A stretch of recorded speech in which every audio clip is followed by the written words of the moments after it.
समाज पार्टी जिंदाबाद जिंदाबाद जिंदाबाद। बहुजन समाज पार्टी जिंदाबाद जिंदाबाद जिंदाबाद। क्या मिशन अधूरा बीएसपी करेगी पूरा। क्या मिशन अधूरा बीएसपी करेगा पूरा। शहीद का मिशन अधूरा बीएसपी करेगा पूरा। गुलाब का मिशन अधूरा बीएसपी करेगा पूरा। सर्व समाज के सम्मान में बीएसपी मैदान में। सर्व समाज के सम्मान में बीएसपी मैदान में। कुमारी मायावती जी जिंदाबाद जिंदाबाद जिंदाबाद। कुमारी मायावती जी जिंदाबाद जिंदाबाद जिंदाबाद। कुमारी मायावती जी जिंदाबाद जिंदाबाद जिंदाबाद। कुमारी मायावती जी आप संघर्ष करो, हम आपके साथ हैं। कुमारी मायावती जी आप संघर्ष करो, हम आपके साथ हैं। कुमारी मायावती जी आप संघर्ष करो, हम आपके साथ हैं। कुमारी मायावती जी आप संघर्ष करो, हम आपके साथ हैं। जिंदाबाद जिंदाबाद जिंदाबाद जिंदाबाद जिंदाबाद जिंदाबाद जिंदाबाद जिंदाबाद जिंदाबाद जिंदाबाद। बीएसपी की क्या पहचान बीएसपी की क्या पहचान जिंदाबाद जिंदाबाद बीएसपी जिंदाबाद। कुमारी मायावती जी आप संघर्ष करो, हमारे साथ हैं। कुमारी मायावती जी आप संघर्ष करो, हम आपके साथ हैं। कुमारी मायावती जी आप संघर्ष करो, हम आपके साथ हैं। कुमारी मायावती जी जिंदाबाद जिंदाबाद जिंदाबाद। कुमारी मायावती जी जिंदाबाद जिंदाबाद जिंदाबाद। देश का नेता कैसा हो मायावती जैसा हो। देश का नेता कैसा हो मायावती जैसा हो। सर्व समाज के सम्मान में बीएसपी मैदान में। बहनों के सम्मान में बीएसपी मैदान में। नारी के सम्मान में बीएसपी मैदान में। कुमारी मायावती जी जिंदाबाद जिंदाबाद जिंदाबाद। कुमारी मायावती जी जिंदाबाद जिंदाबाद जिंदाबाद। कुमारी मायावती जी आप संघर्ष करो, हम आपके साथ हैं। कुमारी मायावती जी आप संघर्ष करो, हम आपके साथ हैं। जिंदाबाद जिंदाबाद बीएसपी जिंदाबाद जिंदाबाद जिंदाबाद बीएसपी जिंदाबाद। आप संघर्ष करो, हम आपके साथ हैं। कुमारी मायावती जी आप संघर्ष करो, हम आपके साथ हैं। देश की नेता कैसी हो मायावती जैसी हो। देश की नेता कैसी हो मायावती जैसी हो। देश की नेता कैसी हो मायावती जैसी हो। जिंदाबाद जिंदाबाद बीएसपी जिंदाबाद जिंदाबाद जिंदाबाद बीएसपी जिंदाबाद जिंदाबाद जिंदाबाद बीएसपी जिंदाबाद। कुमारी मायावती जी आप संघर्ष करो, हम आपके साथ हैं। कुमारी मायावती जी आप संघर्ष करो, हम आपके साथ हैं। कुमारी मायावती जी जिंदाबाद कुमारी मायावती जी जिंदाबाद जिंदाबाद जिंदाबाद। कुमारी मायावती जी जिंदाबाद जिंदाबाद जिंदाबाद। बाबा साहब अमर रहे, अमर रहे, अमर रहे। बाबा साहब अमर रहे, अमर रहे, अमर रहे। मनोहर साहब कांशी राम जी अमर रहे, अमर रहे, अमर रहे। मनोहर साहब कांशी राम जी अमर रहे, अमर रहे, अमर रहे। बाबा साहब अमर रहे, अमर रहे, अमर रहे। बाबा आपका मिशन अधूरा, बाबा आपका मिशन अधूरा। बहुजन समाज पार्टी अरे बीएसपी की क्या पहचान बीएसपी की क्या पहचान। जिंदाबाद जिंदाबाद जिंदाबाद जिंदाबाद जिंदाबाद। कुमारी मायावती जी आप संघर्ष करो, कुमारी मायावती जी आप संघर्ष करो, मायावती जी आप संघर्ष करो। देश का नेता कैसा हो देश का नेता कैसा हो। सर्व समाज के सम्मान में सर्व समाज के सम्मान में सर्व समाज के सम्मान में। कुमारी मायावती जी जिंदाबाद जिंदाबाद जिंदाबाद। कुमारी मायावती जी जिंदाबाद जिंदाबाद जिंदाबाद। कुमारी मायावती जी आप संघर्ष करो, हम आपके साथ हैं। कुमारी मायावती जी आप संघर्ष करो, हम आपके साथ हैं। कुमारी मायावती जी आप संघर्ष करो, हम आपके साथ हैं। जिंदाबाद जिंदाबाद बीएसपी जिंदाबाद जिंदाबाद जिंदाबाद बीएसपी जिंदाबाद। मायावती जी आप संघर्ष करो, हम आपके साथ हैं। कुमारी मायावती जी आप संघर्ष करो, हम आपके साथ हैं। देश की नेता कैसी हो मायावती जी जैसी हो। साहब अमर रहे, अमर रहे, अमर रहे। बाबा साहब अमर रहे, अमर रहे। मनोहर साहब कांशी राम जी अमर रहे, अमर रहे। मनोहर साहब कांशी राम जी अमर रहे, मनोहर साहब कांशी राम जी अमर रहे, अमर रहे। बाजू नका मान्यवर साहब कांशीराम जी अमर रहे, अमर रहे, अमर रहे। मायावती जी जिंदाबाद, जिंदाबाद, जिंदाबाद। कुमारी मायावती जी जिंदाबाद, जिंदाबाद, जिंदाबाद। मायावती जी आप संघर्ष करो, हम आपके साथ हैं। कुमारी मायावती जी आप संघर्ष करो, हम आपके साथ हैं। कुमारी मायावती जी आप संघर्ष करो, हम आपके साथ हैं। बीएसपी की क्या पहचान, नीला झंडा हाथ निशान। बीएसपी की क्या पहचान, नीला झंडा हाथ निशान। बाबा आपका मिशन अधूरा, बाबा साहेब अमर रहे, अमर रहे, अमर रहे। बाबा साहेब अमर रहे, अमर रहे। पुणे आपका मिशन अधूरा, बाबू आपका मिशन अधूरा। बाबा साहब कांशीराम जी अमर रहे, अमर रहे, अमर रहे। मनोहर साहब कांशीराम जी अमर रहे, अमर रहे। बाबा साहब अमर रहे, अमर रहे। बाबा आपका मिशन अधूरा। जिंदाबाद, जिंदाबाद, जिंदाबाद, जिंदाबाद, जिंदाबाद, जिंदाबाद। हमारी मायावती जी आप संघर्ष करो, हम आपके साथ हैं। हमारी मायावती जी आप संघर्ष करो, हम आपके साथ हैं। हमारी मायावती जी जिंदाबाद, जिंदाबाद, जिंदाबाद। हमारी मायावती जी जिंदाबाद, जिंदाबाद, जिंदाबाद। हमारी मायावती जी जिंदाबाद, जिंदाबाद, जिंदाबाद। आप संघर्ष करो, हम आपके साथ हैं। सर्व समाज के सम्मान में, सर्व समाज के सम्मान में, नागरिक के सम्मान में, नागरिक के सम्मान में।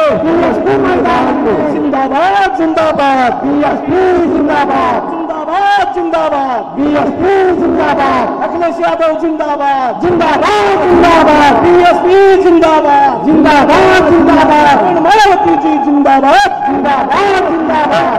मायावती जी आप संघर्ष करो, हम आपके साथ हैं। कुमारी मायावती जी आप संघर्ष करो, हम आपके साथ हैं। जिंदाबाद, जिंदाबाद, बीएसपी जिंदाबाद। बीएसपी की क्या पहचान, नीला झंडा हाथी निशान। बीएसपी की क्या पहचान, नीला झंडा हाथी निशान। बीएसपी की क्या पहचान, नीला झंडा हाथी निशान। देश की रक्षा कैसी हो, मायावती जैसी हो। देश की रक्षा कैसी हो, मायावती जैसी हो।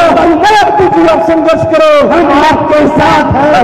मायावती जी जिंदाबाद, जिंदाबाद, जिंदाबाद। कुमारी मायावती जी जिंदाबाद, जिंदाबाद, जिंदाबाद। कुमारी मायावती जी जिंदाबाद, जिंदाबाद, जिंदाबाद।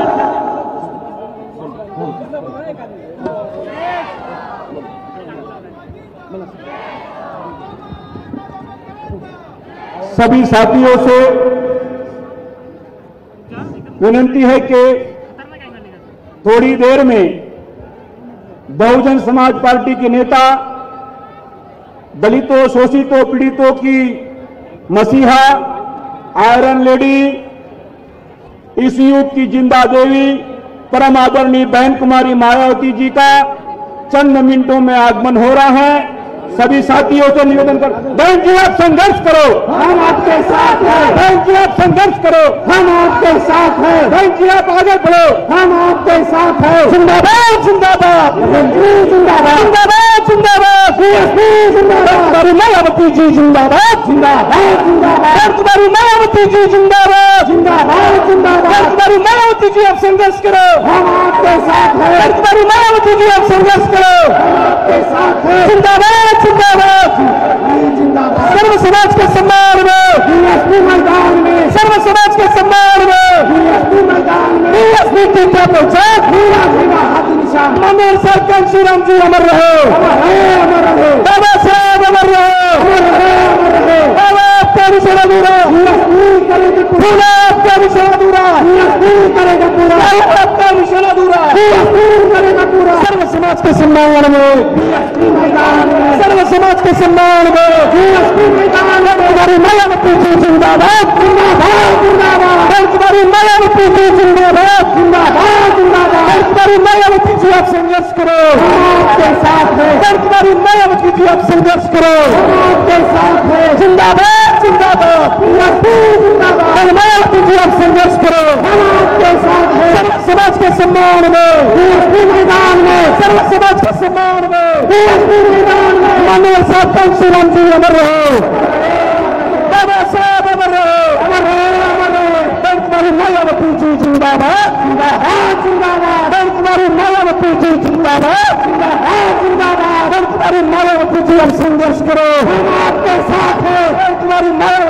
संघर्ष करो, हम आपके साथ हैं। तुम्हारी मायावती जी जिंदाबाद, जिंदाबाद, जिंदाबाद। तुम्हारी मायावती जी जिंदाबाद, जिंदाबाद, जिंदाबाद। मायावती जी आप संघर्ष करो, हम आपके साथ हैं। सब समाज के सम्मान में बीएसपी मैदान में धन्यवाद साहब कांशीराम जी का मिशन अधूरा है।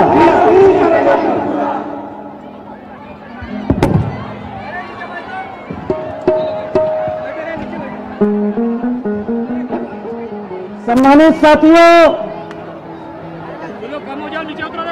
आज इस पवित्र दीक्षा भूमि नागपुर की विशाल चुनावी जनसभा में मुख्य अतिथि के रूप में पधारी बहुजन समाज पार्टी की राष्ट्रीय अध्यक्ष एवं उत्तर प्रदेश की चार बार लोकप्रिय मुख्यमंत्री रही पूर्व सांसद न्याय की देवी परम आदरणीय बहन जी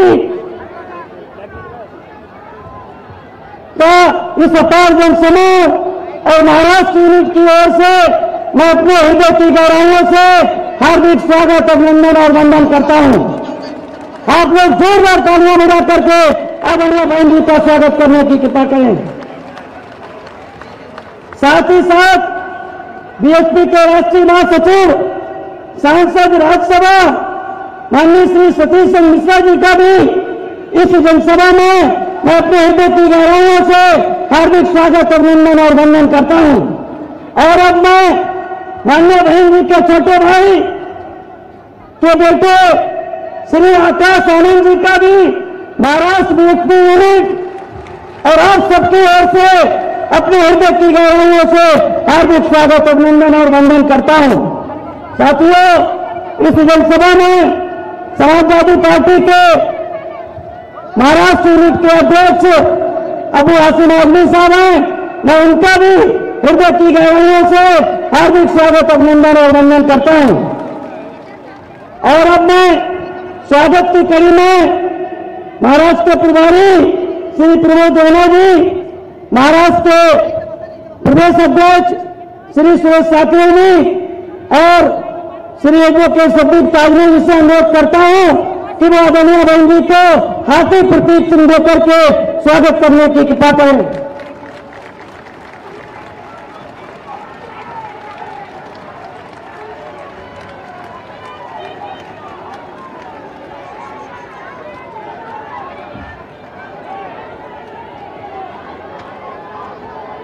स्वागत की इसी कड़ी में अब मैं प्रोफेसर नातू कंडारे जी से जो प्रभारी महाराष्ट्र से अनुरोध करता हूं कि वो बहुजन समाज पार्टी के राष्ट्रीय महासचिव सांसद राज्यसभा श्री सतीश चंद्र मिश्रा जी का पुष्प गुच्छ देकर के स्वागत करने का कष्ट करें।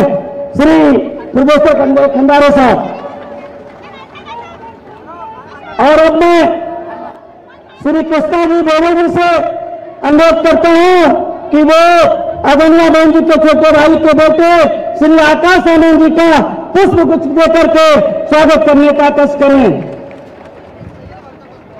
और अब मैं प्रदेश के उपाध्यक्ष चेतन पवार जी से अनुरोध करता हूं कि बाबू हाशमी साहब का पुष्प गुच्छ देकर के स्वागत करने का कष्ट करें। आप लोग जोरदार तालियां बजा करके आदरणीय बहन जी का स्वागत करने की कृपा करें। और अब मैं हम सबकी प्रेरणा स्रोत सामाजिक परिवर्तन की महानायिका परम आदरणीय बहन जी से विनम्र अनुरोध करता हूं कि वो इस उम्र जनसैलाब को और हम सबको दिशा निर्देश देने की कृपा करें। परम आदरणीय बहन जी। बहुजन समाज पार्टी जिंदाबाद, जिंदाबाद, जिंदाबाद।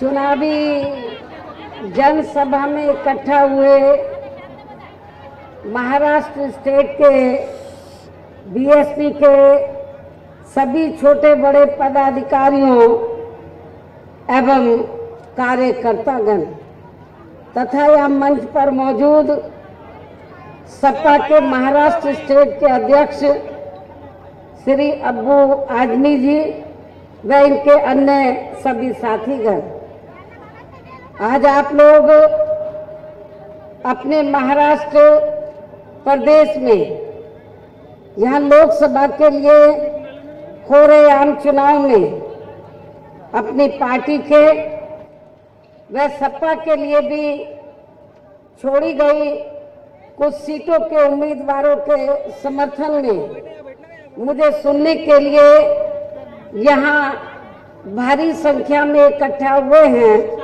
तो इसके लिए मैं आप सभी लोगों का हार्दिक दिल से आभार प्रकट करती हूँ। लेकिन अब मैं आप लोगों का ध्यान इस चुनाव में अपनी पार्टी व सपा के भी उम्मीदवारों को कामयाब बनाने के लिए कुछ जरूरी बातों की तरफ दिलाना चाहती हूँ। और इस संबंध में मैं आप लोगों को ये कहना चाहूँगी कि आज़ादी के बाद काफ़ी लंबे समय तक केंद्र में व देश के अधिकांश राज्यों में भी ज़्यादातर यहाँ कांग्रेस पार्टी का व बाद में बीजेपी व कुछ समय के लिए अन्य और पार्टियों का भी राज रहा है। किंतु यहाँ खास ध्यान देने की बात यह है कि कांग्रेस पार्टी के केंद्र में व अधिकतर राज्यों में भी लंबे अरसे तक रहे शासनकाल में इनकी अधिकांश रही गलत नीतियों व गलत कार्य प्रणाली की वजह से ही फिर इस पार्टी को यानी कि कांग्रेस पार्टी को केंद्र व देश के काफी राज्यों में भी सत्ता से बाहर जाना पड़ा है, सत्ता से अलग होना पड़ा है। और अब वर्तमान में देश में लोकसभा के लिए हो रहे आम चुनाव में बीजेपी भी केंद्र में अपनी सरकार की अभी तक रही खासकर आरएसएस वादी, पूंजीवादी, संकीर्ण, सांप्रदायिक, द्वेषपूर्ण व जातिवादी गलत नीतियों व गलत कार्य प्रणाली की वजह से इस बार सत्ता से जरूर बाहर चली जाएगी। इस बार बीजेपी सत्ता में किसी भी कीमत पर वापस आने वाली नहीं। और इस बार चुनाव में इनकी कोई भी नाटकबाजी व जुमलेबाजी काम में आने वाली नहीं है। और खासकर अब इनकी चौकीदारी की ये नई नाटकबाजी भी इनको नहीं बचा पाएगी, जिससे अब ये चुनाव में जबरदस्ती देश व जनहित से जोड़कर इसको अपने राजनीतिक लाभ के लिए भुनाने में लगे हैं, जिसमें भी इनको इस बार किसी भी कीमत पर कामयाबी मिलने वाली नहीं है। चाहे इस चुनाव में इनके सभी छोटे बड़े चौकीदार भी मिलकर अपनी कितनी भी ताकत क्यों न लगा लें। और इसकी मुख्य वजह यह है कि वर्तमान में प्रधानमंत्री श्री नरेंद्र मोदी ने यहाँ पिछले लोकसभा के हुए आम चुनाव में देश में खासकर गरीबों, मजदूरों, बेरोजगारों, कर्मचारियों, युवाओं, महिलाओं, किसानों, व्यापारियों व अन्य मेहनतकश लोगों के साथ साथ दलितों, आदिवासियों, पिछड़े वर्गों, मुस्लिम व अन्य धार्मिक अल्पसंख्यक समाज के लोगों को भी जो इन्हें अच्छे दिन दिखाने के असंख्य प्रलोभन भरे चुनावी वायदे किए थे, तो उनका अभी तक भी इन्होंने जमीनी हकीकत में लगभग 1/4 हिस्सा भी कार्य पूरा नहीं किया है।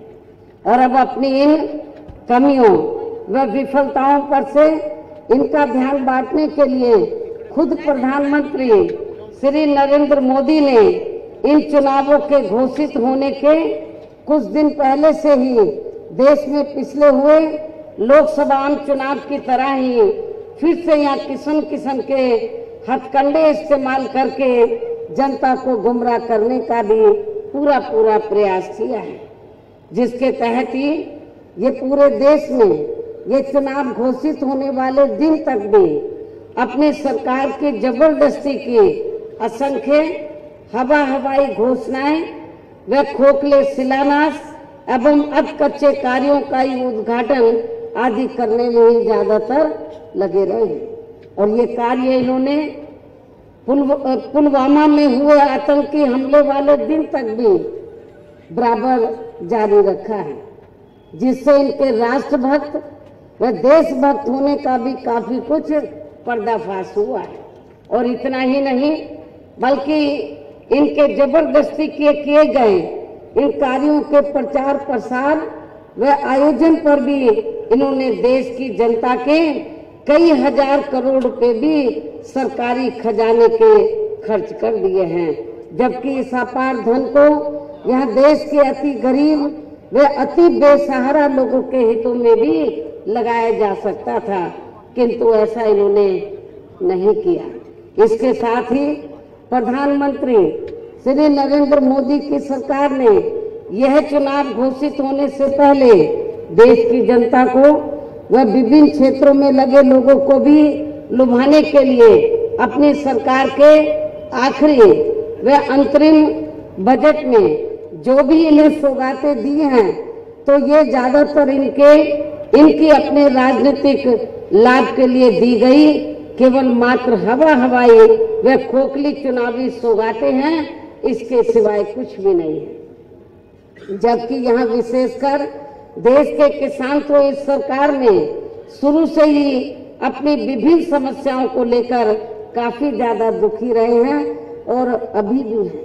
और आपके महाराष्ट्र स्टेट में जो विदर्भ का एरिया है, यहाँ तो किसानों की स्थिति बहुत ज्यादा खराब है, जबकि इस समय केंद्र में भी बीजेपी की सरकार है और आपके महाराष्ट्र में भी। दोनों जगह सरकार होते हुए भी किसानों की हालत इधर काफी बदहाल है। अभी भी किसानों ने अपना आत्महत्या करने का यह सिलसिला अभी भी बंद नहीं हुआ है।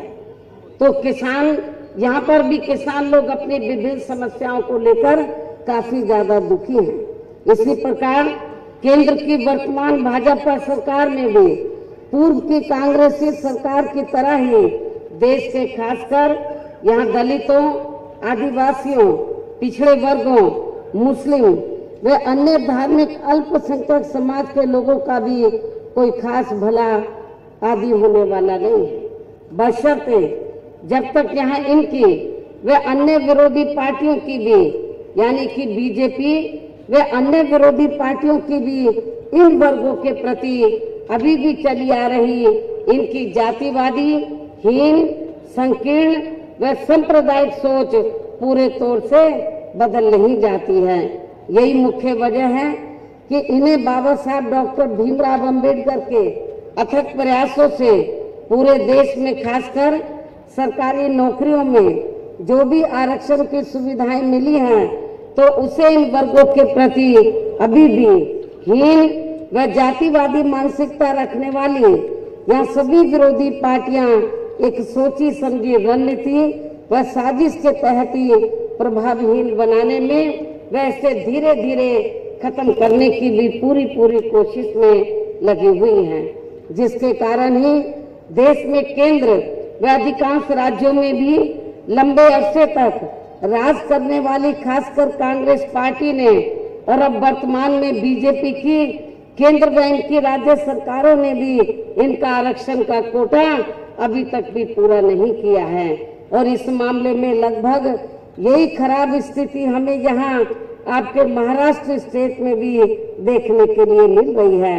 इसके साथ ही पिछले कुछ वर्षों से यहाँ खासकर कांग्रेस व बीजेपी की अंदरूनी मिली भगत से ही अब पूरे देश में दलितों व आदिवासियों के पदोन्नति में आरक्षण को भी अधिकांश प्रभावहीन ही बना दिया गया है, जिसे प्रभावी बनाने के लिए फिर हमारी पार्टी को संसद के अंदर व बाहर भी काफी कड़ा संघर्ष करना पड़ा है। इतना ही नहीं बल्कि अब तो इन वर्गों के लोगों को प्राइवेट सेक्टर में आरक्षण दिए जाने की व्यवस्था किए बिना ही केंद्र व राज्य सरकारों के भी ज्यादातर कार्य यहाँ प्राइवेट सेक्टर के जरिए ही देश के बड़े बड़े पूंजीपतियों व धनासेठों को ही दिए जा रहे हैं, जिसके कारण ही अब पूरे देश में इन वर्गों के लोगों को यहाँ आरक्षण का बहुत कम लाभ मिल पा रहा है। और इससे अब यहाँ दलितों व आदिवासियों के साथ साथ अन्य पिछड़े वर्गों के लोग भी काफी बुरी तरह से प्रभावित हो रहे हैं। और वैसे भी यहाँ अन्य पिछड़े वर्गों के लोगों को ये मालूम होना चाहिए कि इन्हें भारतीय संविधान के तहत आरक्षण दिए जाने के लिए केंद्र में रही कांग्रेस पार्टी की सरकार में ही मंडल कमीशन की रिपोर्ट आ गई थी, जिसे इन्होंने अपनी जातिवादी मानसिकता की वजह से लागू नहीं किया था, अर्थात इसे ठंडे बस्ते में डाल दिया गया था। इसके बाद फिर हमारी पार्टी को इसे लागू करवाने के लिए पूरे देश भर में काफी कड़ा संघर्ष करना पड़ा था, क्योंकि कांग्रेस पार्टी के साथ साथ बीजेपी भी ये नहीं चाहती थी कि देश में मंडल कमीशन की रिपोर्ट लागू हो और यहाँ पिछड़े वर्गों को भी आरक्षण की सुविधा मिले। और इस संबंध में वैसे आप लोगों को ये मालूम है कि जब बीएसपी के अथक प्रयासों से केंद्र में श्री बीपी सिंह की रही सरकार ने इन वर्गों की मंडल कमीशन की रिपोर्ट को लागू किया और साथ ही इन वर्गों के मसीहा परम पूज्य बाबा साहब डॉक्टर भीमराव अंबेडकर को भी भारत रत्न की उपाधि से सम्मानित किया, तो तब इससे दुखी होकर उस समय इनको बाहर से समर्थन दे रही खासकर बीजेपी ने फिर इनकी सरकार को ज्यादा दिन तक नहीं चलने दिया था और फिर इन्होंने इसके विरोध में पूरे देश भर में धरना प्रदर्शन आदि भी खूब किया था। इतना ही नहीं बल्कि इन वर्गों के ऊपर अभी भी हर स्तर पर आए दिन हो रही जुर्म जाति भी किसी से छिपी हुई नहीं है। इन वर्गों के साथ साथ पूरे देश में मुस्लिम व अन्य धार्मिक अल्पसंख्यक समाज के लोगों की भी हालत हमें अभी भी कोई खास अच्छी नजर नहीं आती है, जिसका काफी कुछ खुलासा केंद्र सरकार की सच्चर कमेटी की रिपोर्ट में भी किया गया है। और अब वर्तमान में केंद्र व अधिकांश राज्यों में भी बीजेपी व आरएसएस आदि की सरकारों के चलते हुए अब इनका विकास व उत्थान होना भी लगभग बंदशाही हो गया है और अब इन पर आए दिन हो रही जुर्म जाति भी यह काफी ज्यादा चरम सीमा पर पहुंच चुकी है।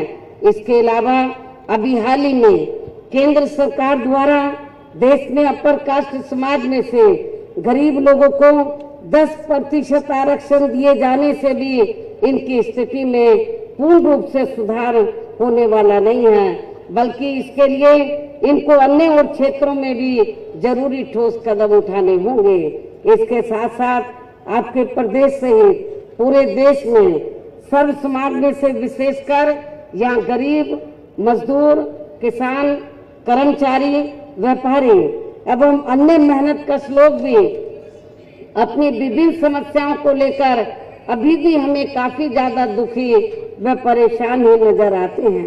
इसके साथ ही पिछले कुछ वर्षों से केंद्र सरकार की लगातार चली आ रही गलत आर्थिक नीतियों के कारण अब यहाँ पूरे देश में गरीबी, बेरोजगारी व महंगाई आदि भी काफी ज्यादा बढ़ी है, जिससे अब यहाँ सर्व समाज में से सबसे ज्यादा गरीब, मेहनतकश एवं मध्यम वर्गीय लोग ही काफी बुरी तरह से प्रभावित हो रहे हैं। इतना ही नहीं बल्कि केंद्र की वर्तमान भाजपा सरकार ने इनकी बिना पूरी तैयारी के ही खासकर नोटबंदी व जीएसटी को लागू करने के इनके लिए गए इस फैसले से तो अभी भी यहाँ देश में गरीब व आम जनता तथा मध्यम वर्गीय कारोबारी लोग बहुत ज्यादा दुखी हैं और इससे अब देश की अर्थव्यवस्था पर भी काफी बुरा प्रभाव पड़ रहा है, जिससे अब यहाँ गरीबी,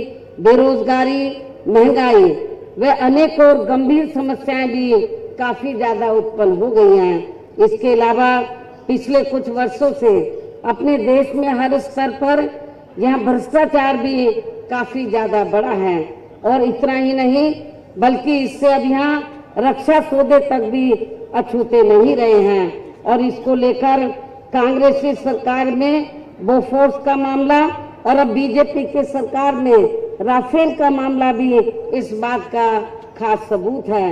इसके अलावा केंद्र की वर्तमान सरकार में भी अपने देश की सीमाएं अभी भी पूरे तौर से सुरक्षित नहीं हैं, जिसकी वजह से अभी तक यहाँ आतंकी हमलों में काफी ज्यादा जानी माली नुकसान भी हो चुका है।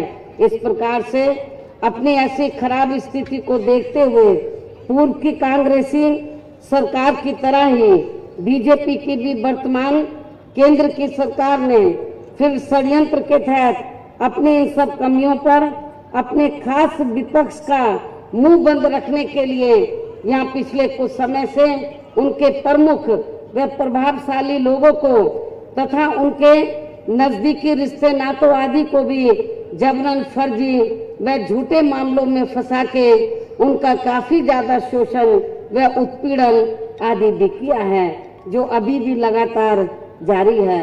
और इसके लिए इन्होंने विशेषकर यहाँ सीबीआई, ईडी व आईटी आदि का काफी ज्यादा दुरुपयोग किया है। और इन सब का मुख्य कारण हमारी पार्टी आजादी के बाद से लेकर अब तक केंद्र व देश के अधिकांश राज्यों में भी ज्यादातर सत्ता यहाँ कांग्रेस, बीजेपी व अन्य गलत पार्टियों के हाथों में ही आने को मानकर चलती हैं। और ये इसलिए मानकर चलती हैं क्योंकि आजादी के बाद से लेकर अब तक लगभग ये सभी विरोधी पार्टियां केंद्र व देश के अधिकांश राज्यों में भी ज्यादातर यहाँ बड़े बड़े पूंजीपतियों व धनना सेठों की ही आर्थिक मदद से सत्ता में आती रही हैं। और सत्ता में आ जाने के बाद फिर ये पार्टियां अधिकतर मामलों में अपनी आर्थिक व अन्य सभी नीतियां यहाँ गरीब व आम जनता की समस्याओं को दूर करने के हिसाब से तैयार नहीं करती हैं, बल्कि देश के उन बड़े बड़े पूंजीपतियों व धनना सेठों को ही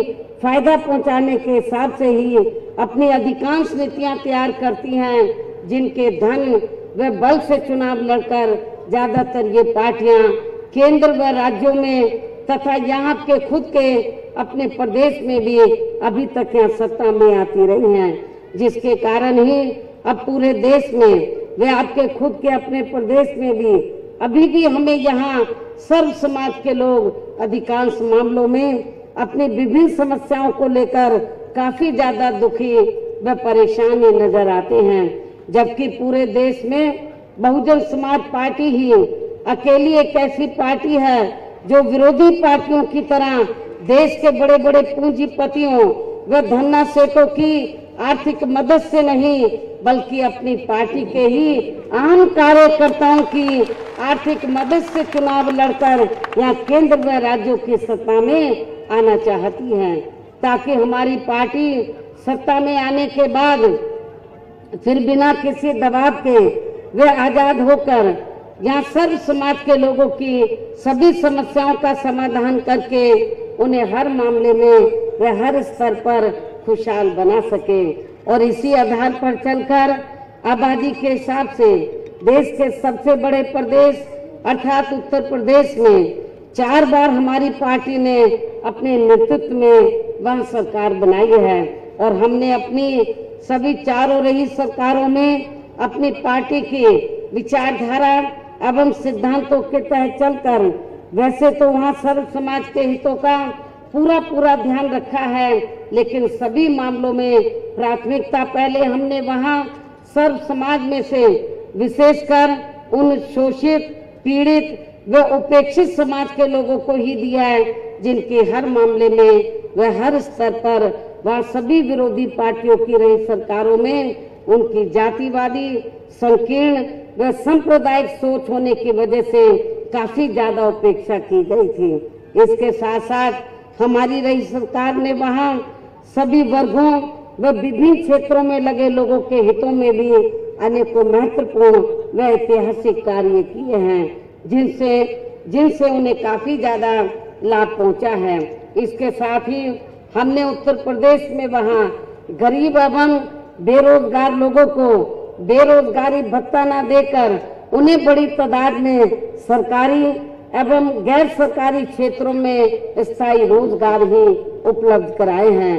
इसके साथ साथ हमारी रही सरकार ने वहाँ सर्व समाज के लोगों के ऊपर किसी भी प्रकार की कोई जुल्म जाति आदि भी नहीं होने दी है।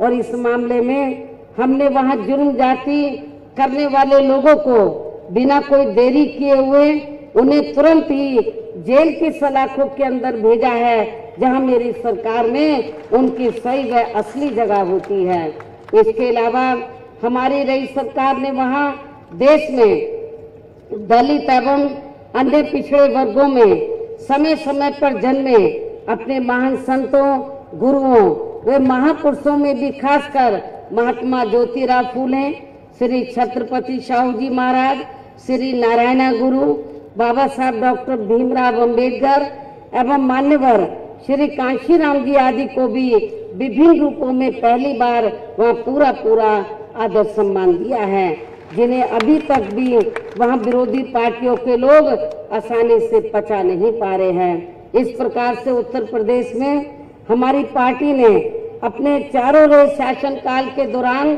अपनी पार्टी की सर्वजन हिताय व सर्वजन सुखाय की नीतियों के आधार पर चलकर ही वह हर मामले में व हर स्तर पर सर्व समाज के लोगों को काफी बेहतरीन सरकार दी है। और यदि आप लोग भी अपने प्रदेश के साथ साथ पूरे देश में भी ऐसे ही कार्य करना चाहते हैं, अर्थात ऐसा ही वातावरण पैदा करना चाहते हैं, तो फिर आपको भी इस समय देश में लोकसभा के लिए हो रहे आम चुनाव में यहाँ अपने प्रदेश से भी अपनी पार्टी का जरूर अच्छा रिजल्ट दिखाना होगा, ताकि फिर हम लोग एक मजबूत ताकत बनकर अर्थात बैलेंस ऑफ पावर बनकर केंद्र की सत्ता तक पहुंच सके, ताकि हम लोग फिर एक मजबूत ताकत बनकर या फिर बैलेंस ऑफ पावर बनकर केंद्र की सत्ता तक पहुंच सके। और जब केंद्र में भी हमारी पार्टी की सरकार बन जाती है तो तब फिर हम लोग उत्तर प्रदेश की तरह ही यहाँ पूरे देश में भी हर मामले में व हर स्तर पर सर्वजन हिताय व सर्वजन सुखाय की नीतियों पर आधारित ही अपनी सरकार चलाएंगे। इसके साथ ही पूरे देश में अभी भी धर्म व वर्ण के आधार पर व्याप्त ऊंच नीच, भेदभाव व धार्मिक उन्माद आदि को भी जड़ से खत्म करके फिर यहाँ समता मूलक समाज व्यवस्था, आपसी भाईचारा व सौहार्द आदि का वातावरण भी पैदा करने का पूरा प्रयास किया जाएगा। और इससे पीड़ित खासकर देश के दलितों, आदिवासियों, पिछड़े वर्गों, मुस्लिम व अन्य धार्मिक अल्पसंख्यक समाज के लोगों का हर स्तर पर विशेष ध्यान रखा जाएगा। और देश में अभी भी हर स्तर पर फैले भ्रष्टाचार को भी हमारी सरकार जरूर खत्म करेगी। इसके साथ साथ आपके प्रदेश की केंद्र से जुड़ी जो भी यहाँ स्थानीय समस्याएं होंगी तो फिर उन्हें भी दूर करने का हर संभव पूरा प्रयास किया जाएगा। इसके अलावा हर मामले में राष्ट्रीय व अंतर्राष्ट्रीय स्तर पर आर्थिक व अन्य सभी नीतियां भी यहाँ अपने देश व सर्व समाज के हितों को ही ध्यान में रखकर बनाई जाएंगी। अपने देश की सीमाओं को भी सुरक्षित रखने के साथ साथ अपने पड़ोसी देशों से भी अच्छे संबंध बनाने का भी पूरा प्रयास किया जाएगा। इसके साथ ही यहाँ आए दिन हो रहे आतंकवादी हमलों को भी रोकने के लिए पूरी शक्ति से कदम उठाए जाएंगे। किंतु इन सभी कार्यों को करने के लिए अब आप लोगों को अपनी पार्टी व अपनी सहयोगी पार्टी समाजवादी पार्टी को भी मिलकर इन दोनों पार्टियों को यहाँ आपको महाराष्ट्र स्टेट में मिलकर तो यहाँ से अच्छा रिजल्ट दिखाना है। और अन्य राज्यों में भी जब हमारे लोग अच्छा रिजल्ट दिखाएंगे और उत्तर प्रदेश में तो पूरी संभावना है कि वहाँ पर समाजवादी पार्टी, बहुजन समाज पार्टी और आरएलडी का गठबंधन हुआ है और इस गठबंधन से वहाँ पर भारतीय जनता पार्टी और अन्य पार्टियों की नींद उड़ी हुई है। और मैं आपको विश्वास दिलाना चाहती हूँ कि उत्तर प्रदेश में 80 लोकसभा की सीटें हैं। उत्तर प्रदेश में जब रिजल्ट आएगा, चौंकाने वाला रिजल्ट आएगा और देश का जो प्रधानमंत्री है, आपको मालूम है ज्यादातर उत्तर प्रदेश की अहम भूमिका होती है उसको बनाने में। और जब देश का प्रधानमंत्री बनाने की बात आएगी तो उस समय उत्तर प्रदेश का जो हमारा अलायंस हुआ, जो रिजल्ट आएगा, ये रिजल्ट के ऊपर बहुत कुछ निर्भर करेगा। और उसमें मैं ये चाहूंगी कि जो अन्य राज्य हैं उनकी भी अहम भूमिका होनी चाहिए। आपका महाराष्ट्र प्रदेश भी इस कार्य में पीछे नहीं रहना चाहिए। आप लोगों को भी यहाँ से अच्छा रिजल्ट इस बार दिखाना होगा और तभी फिर आप लोग, और जब आप लोग केंद्र में, आप लोग सत्ता में, आप लोगों को जब तो आप लोग चाहते हैं कि हमारी सभी समस्याओं का समाधान हो, हमारा देश खुशहाल हो, हर प्रकार की समस्याओं का निदान हो, तो इसके लिए अब आप लोगों को अपने महाराष्ट्र स्टेट में भी अच्छा रिजल्ट लाकर अन्य राज्यों को भी अच्छा रिजल्ट लाना होगा। उत्तर प्रदेश तो लाएगा ही, तो आप लोगों को ये अच्छा रिजल्ट लाकर केंद्र में आप लोगों को पावर में आना होगा। और इसके लिए अब आप लोगों को वोट पड़ने वाले दिन तक भी यहाँ सभी विरोधी पार्टियों के साम दाम दंड भेद आदि हथकंडों से भी जरूर सावधान रहना है।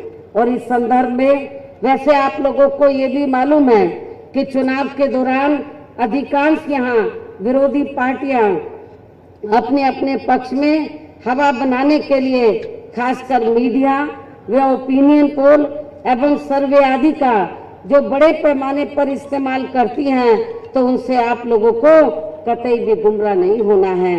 इसके साथ साथ आप लोगों को पूर्व की तरह इस चुनाव में भी विरोधी पार्टियों के जारी किए गए उनके हवाई व प्रलोभन भरे चुनावी घोषणा पत्रों के बहकावे में भी बिल्कुल नहीं आना है, जिन्हें ये पार्टियां चुनाव खत्म होने के बाद ज्यादातर दरकिनारे कर देती हैं।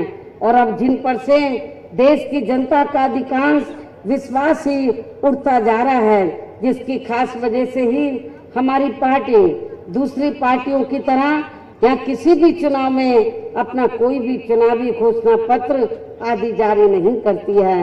और वैसे भी हमारी पार्टी कहने में बहुत कम और कार्य करके दिखाने में ही ज्यादा विश्वास रखती है।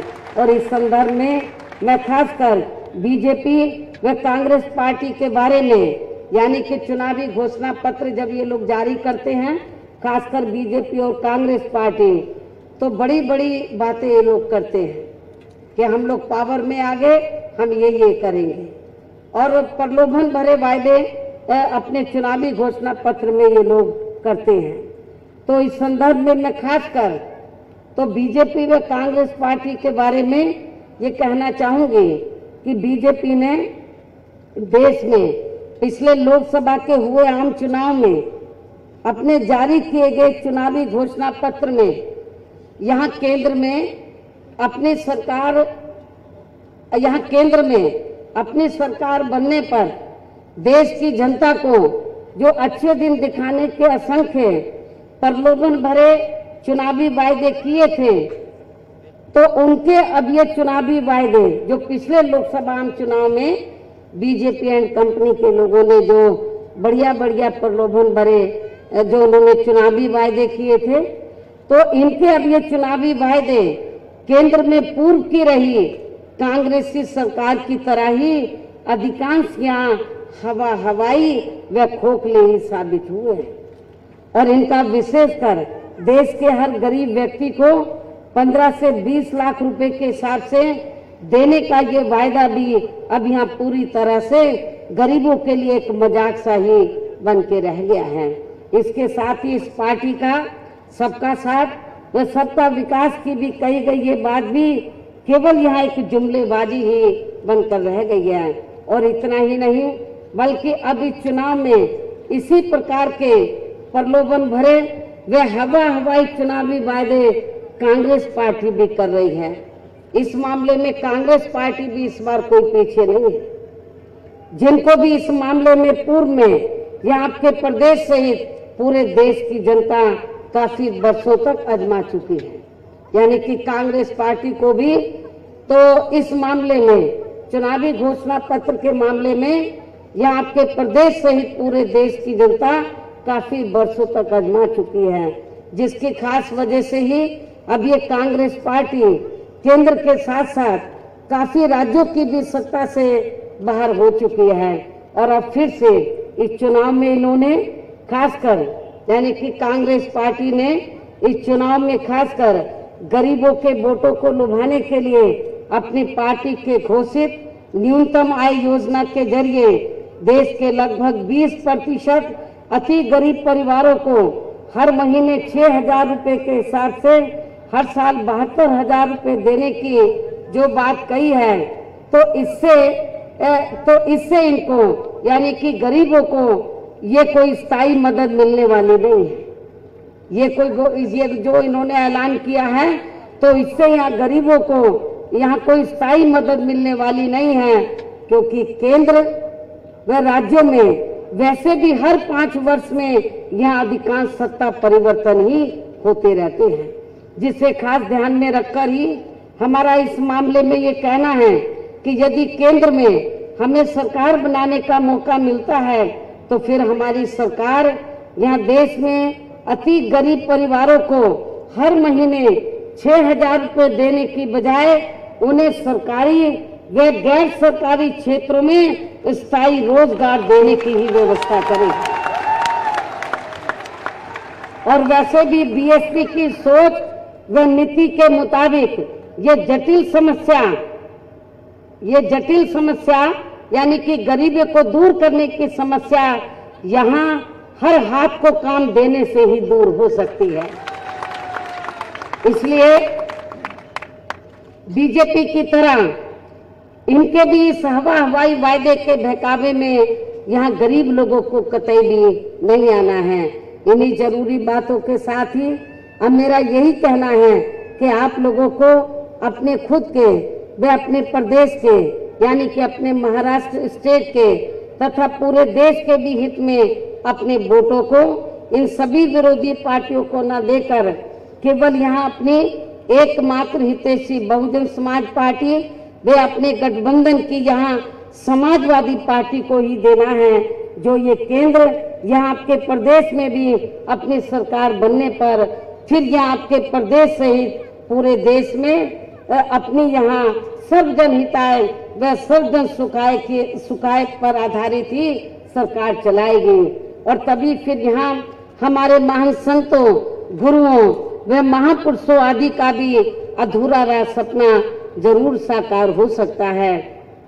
और आप लोगों को ये मालूम है कि बाबा साहब डॉक्टर अंबेडकर की आज ये जो महाराष्ट्र स्टेट है ये कर्म भूमि रही है।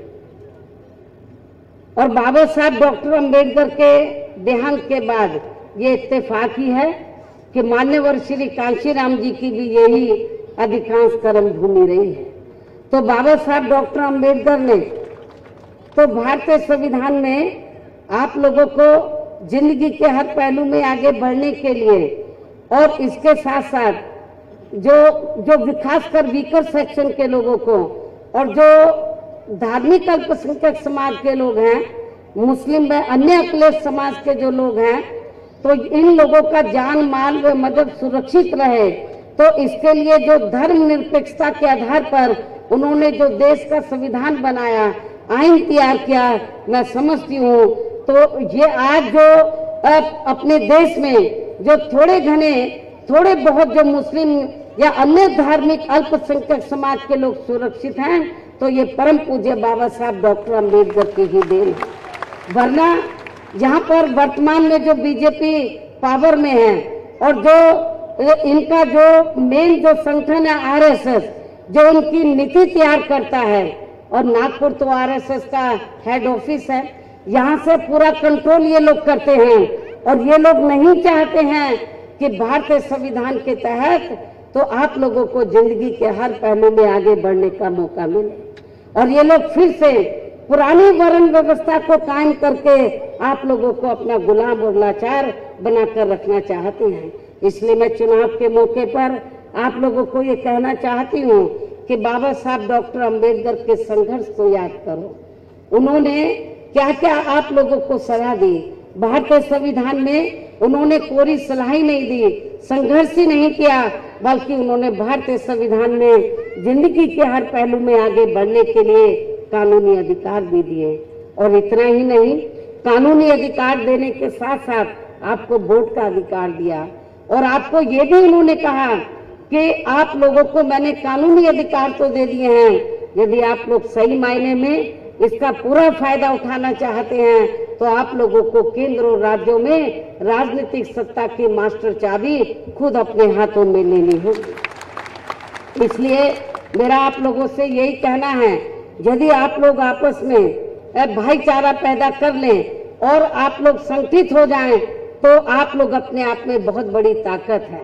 दलित हैं, आदिवासी हैं, पिछड़े वर्ग के लोग हैं, मुस्लिम हैं, अन्य अकलियत समाज के लोग हैं, अपर कास्ट समाज में से गरीब लोग हैं, किसान हैं, मजदूर हैं, छोटे व्यापारी हैं, बेरोजगार लोग हैं, ये सब दुखी और पीड़ित लोग हैं।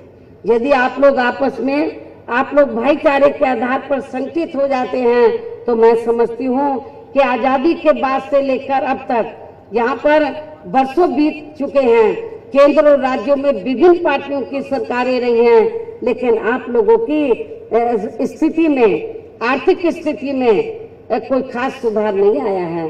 सामाजिक स्थिति भी आपकी कोई खास अच्छी अभी नहीं है। सामाजिक और आर्थिक स्थिति आप लोगों की अभी भी काफी खराब बनी हुई है।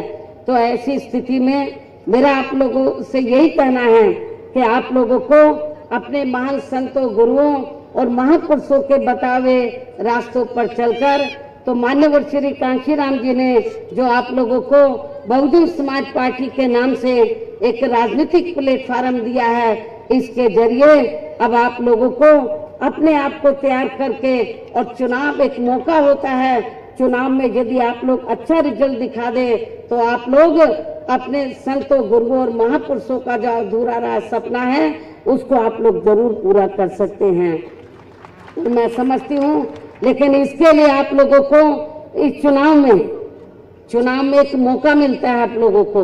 तो इस चुनाव में आप लोगों को अपने इस गठबंधन को, बहुजन समाज पार्टी और समाजवादी पार्टी को आप लोगों को कामयाब बनाना बहुत जरूरी है। इस उम्मीद के साथ ही अब मैं आप लोगों से यही अनुरोध करती हूँ, इस चुनाव में यहाँ के महाराष्ट्र स्टेट में जिन लोगों को भी हमारी पार्टी ने व समाजवादी पार्टी ने आपके महाराष्ट्र स्टेट में लोकसभा का प्रत्याशी बनाया है, तो उन्हें अब आप लोगों को रात दिन मेहनत करके आप लोगों को जरूर कामयाब बनाना है। और इसके लिए अब आप लोगों को वोट पड़ने वाले दिन तो बीएसपी और समाजवादी पार्टी के सभी कार्यकर्ताओं को, अकेले उनको ही नहीं, अपने क्षेत्र को भी साथ, अपने क्षेत्र के लोगों को भी साथ में लेकर, आपका कोई वोट रह ना जाए, सबको साथ में लेकर, तो आप लोगों को अपने अपने पोलिंग बूथों पर अपना वोट डालने के लिए जरूर जाना है। और अब मैं आप लोगों से यही अपील करती हूँ कि बहुजन समाज पार्टी के जो उम्मीदवार हमने आपके महाराष्ट्र स्टेट में जिन सीटों पर भी खड़े किए हैं, तो मेरी बीएसपी के लोगों से और समाजवादी पार्टी के लोगों से भी ये पुरजोर अपील है कि आप लोग मिलकर तो बीएसपी के उम्मीदवारों को, बीएसपी का जो चुनाव चिन्ह हाथी है, हाथी चुनाव चिन्ह के सामने वाले बटन को दबाकर, और समाजवादी पार्टी के उम्मीदवारों को साइकिल चुनाव चिन्ह के सामने वाले बटन को दबाकर इन दोनों पार्टियों के उम्मीदवारों को आप लोगों को जरूर कामयाब बनाना है, इनको पार्लियामेंट में जिताकर जरूर भेजना है। इस खास अपील के साथ ही अब मैं अपनी बात यही समाप्त करते हुए आप लोगों से रजा लेती हूँ। जय भीम, जय भारत। बहन मायावती जी आप संघर्ष करो, बहन मायावती जी आप संघर्ष करो, बहन मायावती जी जिंदाबाद, बहन कुमारी मायावती जी जिंदाबाद। बहन कुमारी मायावती जी अब संघर्ष करो, बहन कुमारी मायावती जी अब संघर्ष करो, बहन मायावती जी जिंदाबाद, बहन कुमारी मायावती जी जिंदाबाद। बीएसपी की क्या पहचान, बीएसपी की क्या पहचान,